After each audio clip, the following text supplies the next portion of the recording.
looking. I never would have found it otherwise. Hold. Oh.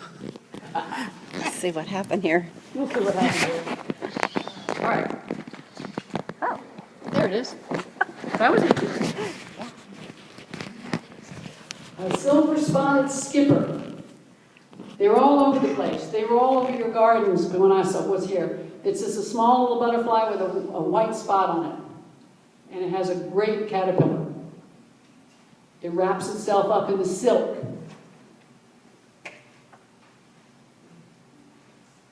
And that's its head. It has a red neck. And it spends its day wrapped up in silk. And then it comes on out and eats. Locust, it likes locust.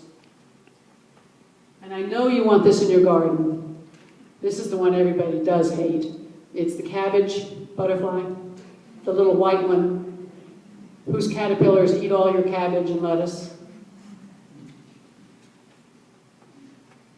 That's the chrysalis of the black swallowtail. And you see every chrysalis is different. This one has a little lasso made out of silk. The caterpillar made that.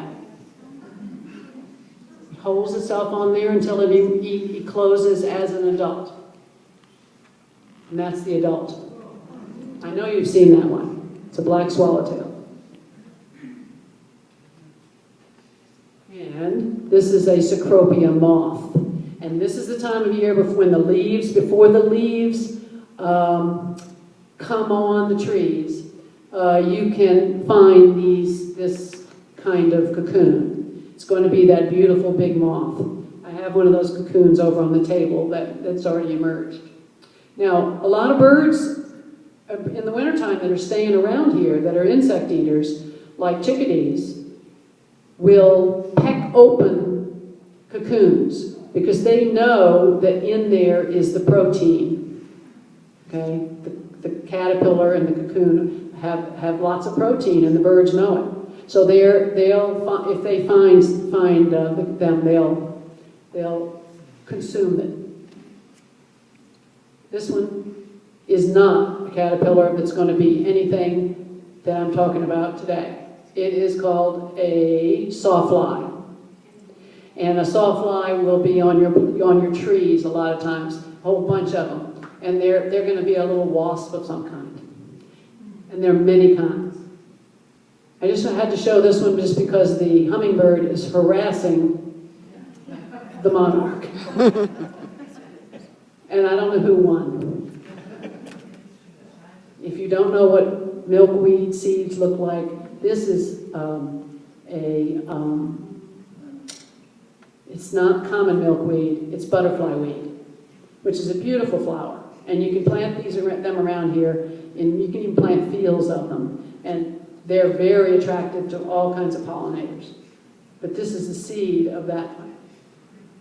This is how some people that are trying to help monarchs are beginning their seeds over the winter in containers like this.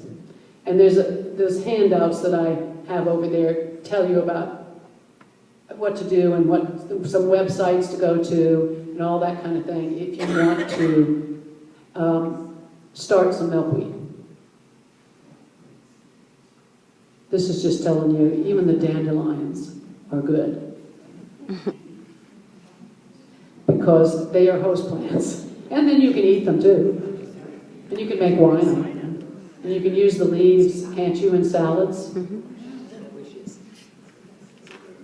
I just put this here because in the Midwest Corn Belt zone, this is where one of the flyways would have been for the monarchs. And when these kind of things happen, it isn't that it can't be solved by an effort to make the way stations and plant and lobby to have less herbicides and pesticides. There are all kinds of ways that you're going to be hearing about. Some garden clubs in St. Louis have set a goal. They already have something like 100 way stations in the city of St. Louis, and they have a goal to have 400 by the end of this year. And that means every park, school, community, garden, they will make efforts, extra efforts, to plant native plants and milkweed, and also not spray the herbicides and pesticides.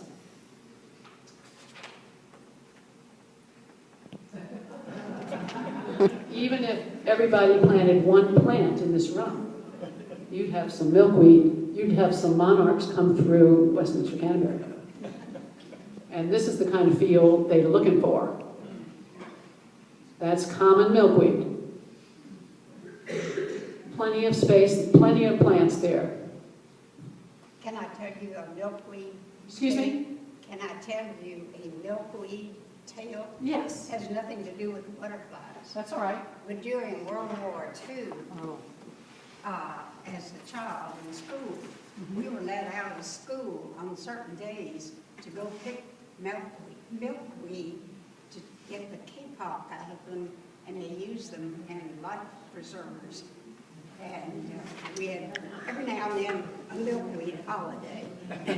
Wow. Yes, I don't know whether you knew that in the war, like she was saying, they were released from school to go pick the seed of the pods, because it was great insulation for the, what were they? Well, for life jackets. Yeah, the life preservers, yeah. And so the kids were all sent out in the fields to collect it and then take it to the military. Yeah, that's definitely true. Oh, and the speaker that just shared that, you all need to look at her scarf before you leave the room. A lot of these pictures and information came right off of my newly found skill. I wasn't on Facebook. I wouldn't even have thought of being on Facebook, except my son-in-law said I needed to see pictures of his children. So I got on Facebook, but I did not know that there are groups that I could belong to, and 3 of them have to do with monarchs.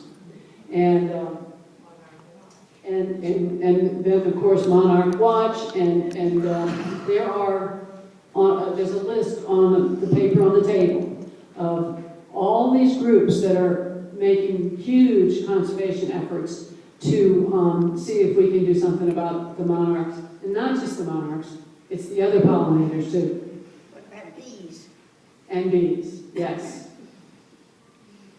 So we just, each little group of people that helps will, and becoming familiar with what your native plants are will certainly be the best solution. And as I think I said, on this Facebook thing, there are these milkweeds for monarch way stations. Every day people are sending in